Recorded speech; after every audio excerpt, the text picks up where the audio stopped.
Beltrão parece uma cidade em meio a um lago.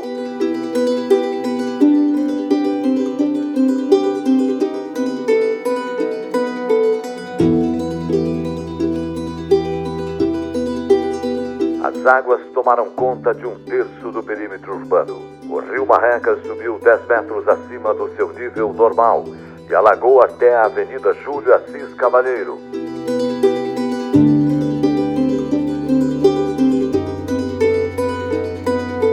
4.500 pessoas estão desabrigadas.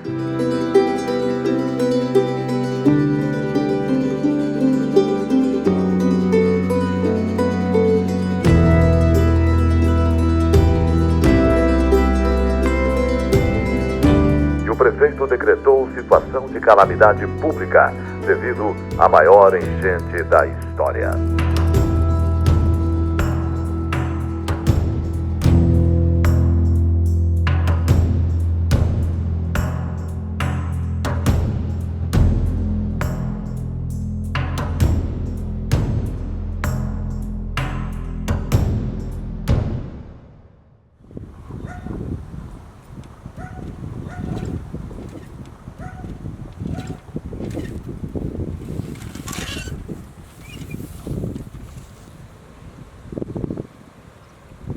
Essa é a estação agrometeorológica do antigo IAPAR, hoje IDR, né, da unidade Francisco Beltrão, que pertence ao governo do estado do Paraná.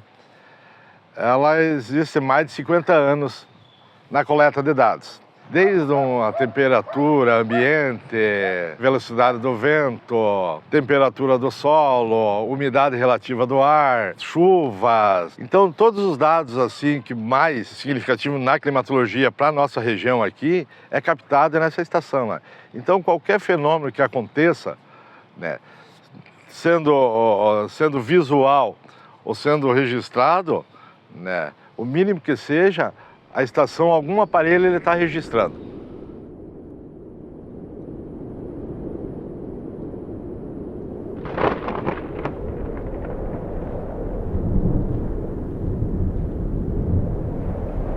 Inclusive, no ano de 83, essa estação já estava em atividade fazendo a coleta de dados, né? Uma grande precipitação que nós tivemos. Em 1983, eu atuava na Rádio Educadora, eu era repórter da Educadora, e também nós tínhamos, juntamente com o Ivo Pegoraro, a sucursal do jornal Estado do Paraná, que na época era um jornal de boa circulação aqui na região e no estado inteiro. Bem, eu era jornalista já, e a gente, naturalmente, fez uma intensa cobertura da inundação. Eu lembro que foi uma coisa, assim, surpreendente, porque não parava mais de chover, e aquela chuva constante, e de repente o Marrecas começou a subir. Todos os rios subiram, mas de forma especial o Marrecas, que ele foi subindo, de repente ele chegou até na rádio.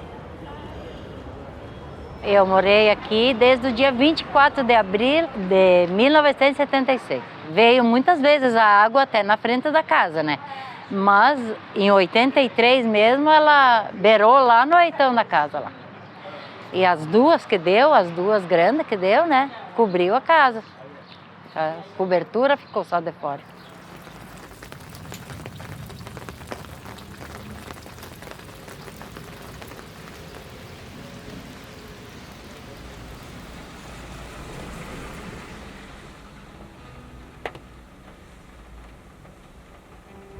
E a gente foi se preparando, como sempre, quando dava temporais assim longos, as equipes eram montadas e estava todo mundo de prontidão para que as equipes pudessem sair rapidamente em socorro das pessoas. Servi por 28 anos no Bombeiro, o quartel antigo, situado na Vila Nova, em 2 casas improvisadas, no antigo Parque de Máquinas da Prefeitura.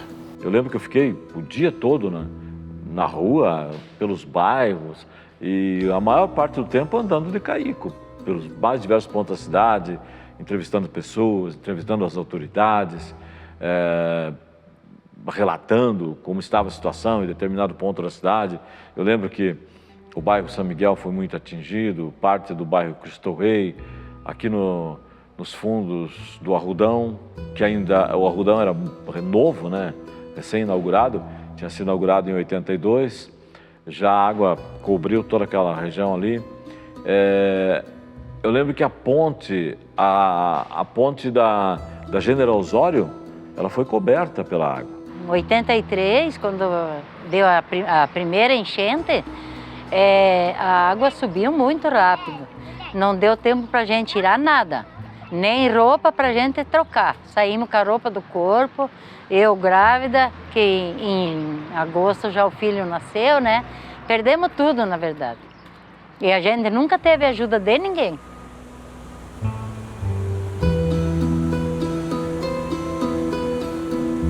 Dali 40 dias, deu outra enchente de novo, daí a gente tirou o que a gente pôde, que estava mais bom ainda assim, né, para conseguir usar, e o restante ficou aí para estragar de vez, porque não tinha mais condições.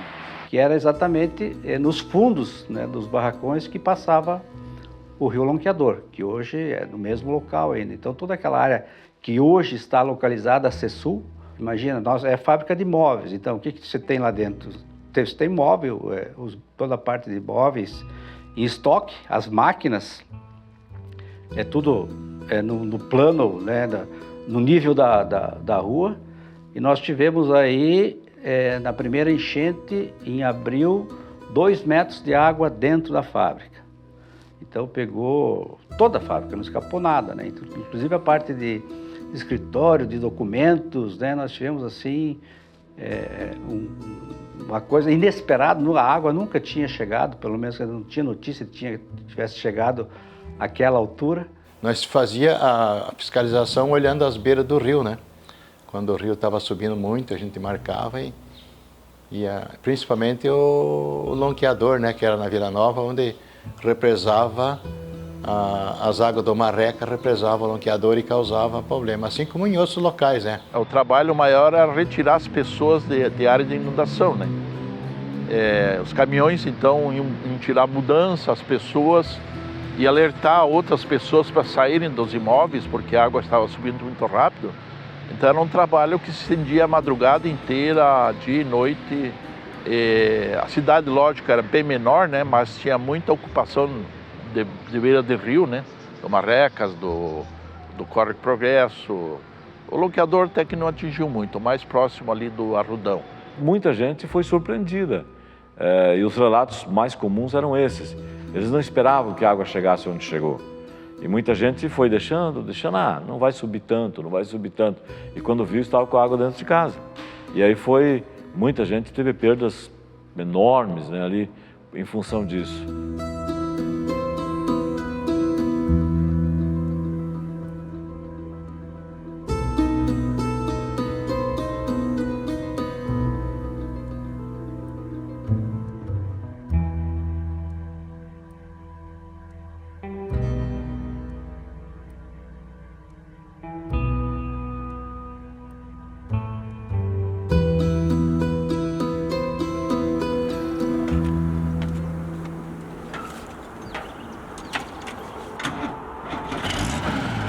Puxando mudança, a noite inteira nós tirando mudança até que deu de nós ir tirando, fomos tirando. Acho que nós tiramos umas 28, 29 mudanças numa noite. Era pouco caminhão, e era que tinha na época, né? E tinha uns que estavam carregando, ainda não firma que tinha caminhão, que tinha, estava... Porque a enchente subiu muito rápido, sabe? Foi uma coisa assim que não tinha explicação. Quando vinha aquelas enxurradas, levantava meio metro por vez. Era uma coisa mais triste, porque estava todo mundo na beira da enchente, olhando a casa. Teve casa que desandou rio abaixo também, aqui na outra rua para cá. E o povo estava todo desesperado, porque estavam perdendo tudo.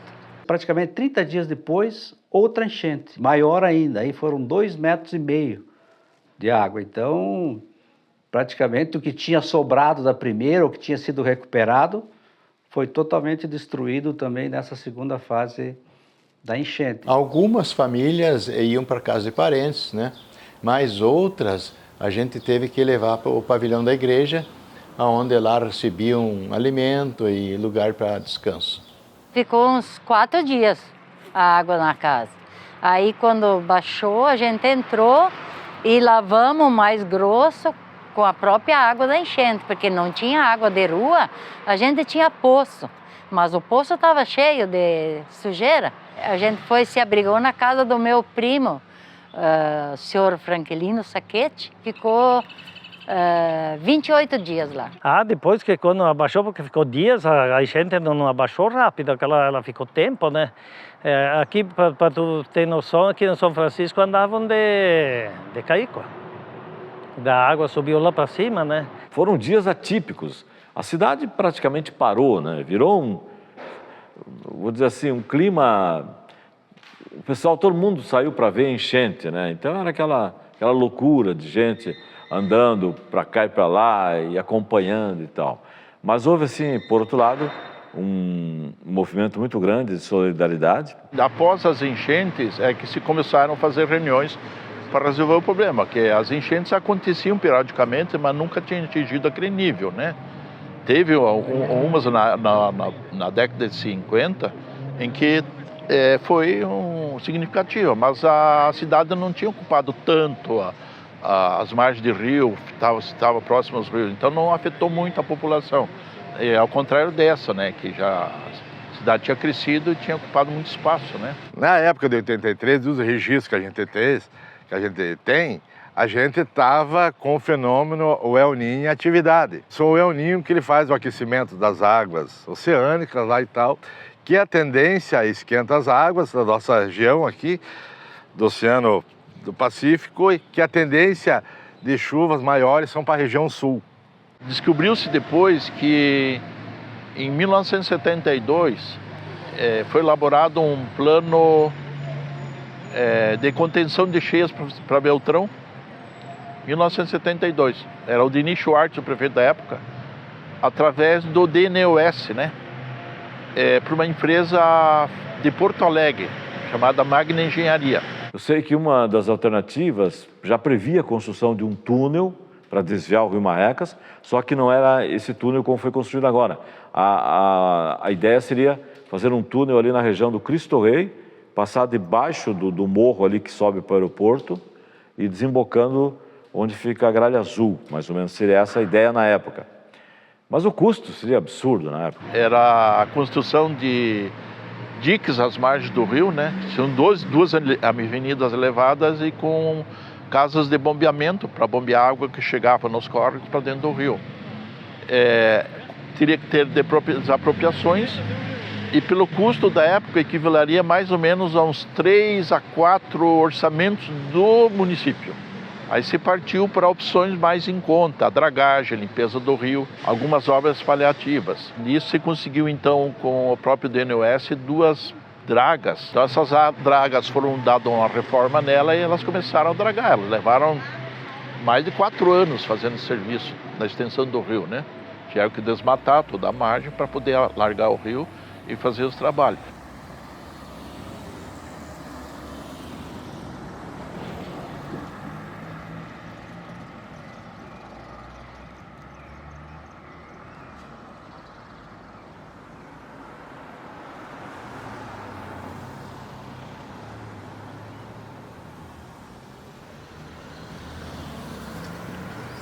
Por causa das enchentes, a gente teve que vender e mudar para outro bairro, que é onde eu moro hoje, né?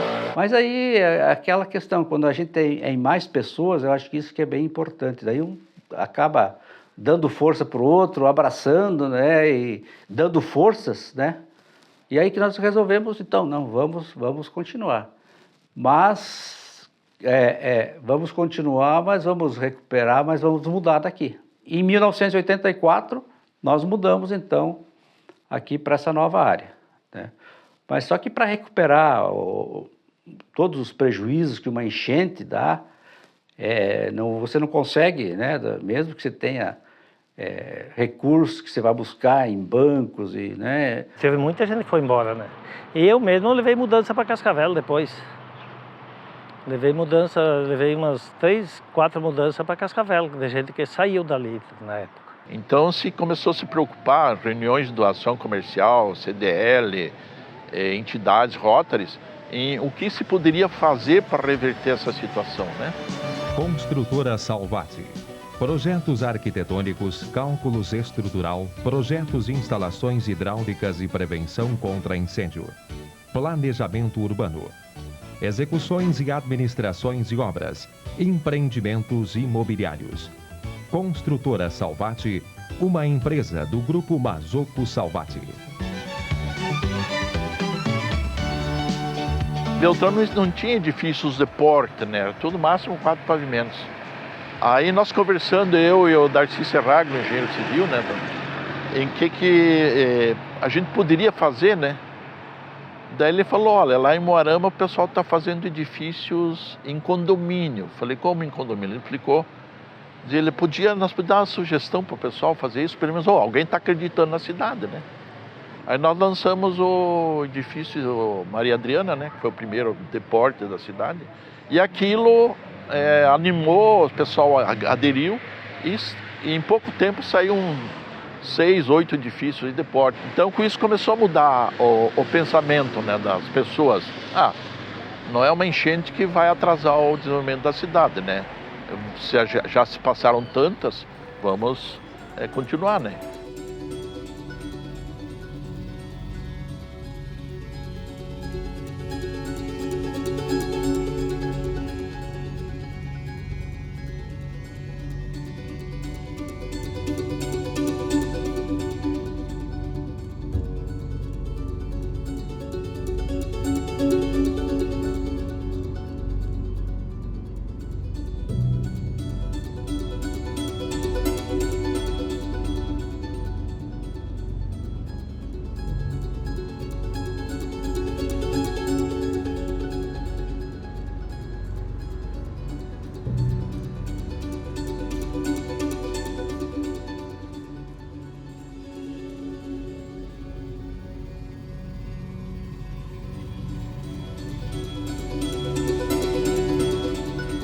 A gente começou só a trabalhar na época, em 83, 84, realmente planejar a cidade, né?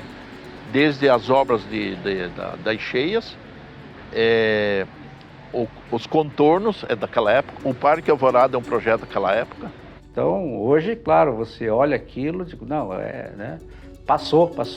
Mas na época foi bem difícil, foi assim, digamos, eu diria, faltou muito pouco mesmo para nós desistirmos do negócio, né? E que cada um partir para outra atividade. Mas, voltando àquela questão que quando um dá força para o outro, acho que quando a gente junta as forças, aí tudo parece, né? E as coisas ficam mais fáceis de serem resolvidas. Não, nunca mais eu estive aqui, mas eu sinto muita saudade da primeira casa que eu morei na cidade, foi aqui. Então dá para dizer que de 2010 até hoje, nos anos 2024, ele tem acontecido vários fenômenos climáticos, né? Desde questão de enchente, de estiagem, tornado, que são registros que nunca tinham se registrado em Francisco Beltrão. E agora, em 2024, foi mais um registro histórico, que foi a chuva preta, devido ao grande nuvem de fumaças que pairou sobre a cidade por vários dias. E a gente que monitora todos esses fenômenos, agora a gente só não sabe qual que vai ser o próximo a ser registrado.